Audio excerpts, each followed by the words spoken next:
2024 sepertinya bakal menjadi tahun yang berat dari sisi ekonomi bagi pemerintah dan rakyat Indonesia. Banyak tantangan ekonomi di depan mata. Sebenarnya dari tahun 2023 sudah terasa goncangan ekonomi di bawah. Hanya saja tahun lalu pemerintah masih bisa menutupi dengan gelontoran dana-dana sosial agar tekanan ekonomi tidak terlalu dirasakan oleh masyarakat bawah. Karena tekanan ekonomi itu berupa kenaikan harga bahan pokok, kenaikan harga minyak, dan ini juga salah satu imbas dari kenaikan nilai tukar dolar terhadap rupiah. Karena kebanyakan bahan pokok dan minyak untuk masyarakat di Indonesia masih diimpor dari luar. Tercatat dari Agustus 2022 sampai dengan Juli 2024, kurs dolar naik dari level 14 ribuan mencapai level 16 ribuan per 1 US dollar. Sehingga pemerintah melalui BI melakukan aksi menaikkan suku bunga BI agar dolar US kembali jinak.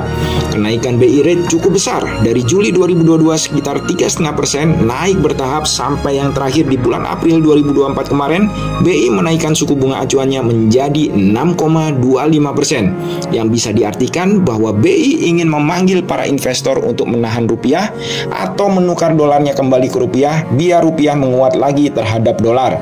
Dolar bisa dijinakkan, harga-harga bahan pokok akan bisa diturunkan kembali, subsidi BBM bisa tidak membengkak, dan akhirnya harga barang produksi bisa turun. Masyarakat akhirnya bisa membeli barang-barang kebutuhannya dengan harga terjangkau. Sayangnya saat ini pemerintah hanya melihat permasalahan ekonomi dari sisi produksi. Bahan pokok dilihat dari sisi produksi. Produksi bahan pokok seperti gabah atau beras di dalam negeri berkurang, maka solusinya beli dari negeri lain. Belinya pakai dolar. Kalau dolar naik, akhirnya barang-barang tersebut harus ditebus dengan rupiah yang lebih tinggi. Suplai minyak juga saat ini fokusnya di sisi produksi. Kalau suplai minyak kurang, maka pemerintah harus impor dari negeri luar. Belinya pakai dolar. Dolar naik, akhirnya harga minyak impor jadi tinggi.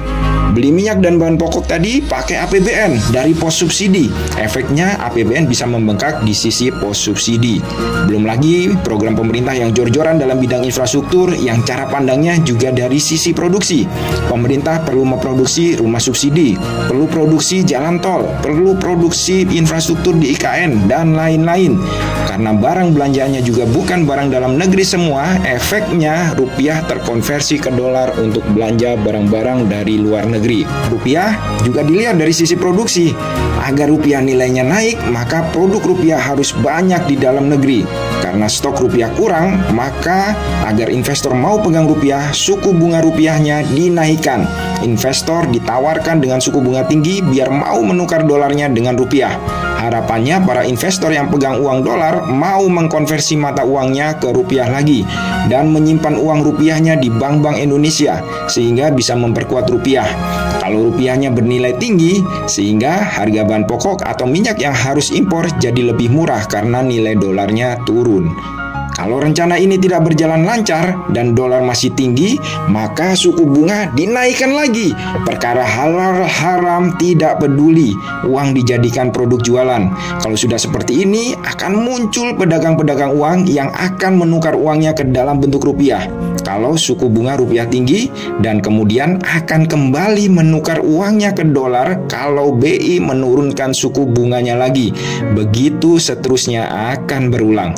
Kalau masalah ekonomi fokusnya bukan di sisi produksi, lalu dari mana seharusnya pemerintah melihat permasalahan ekonomi ini untuk diselesaikan?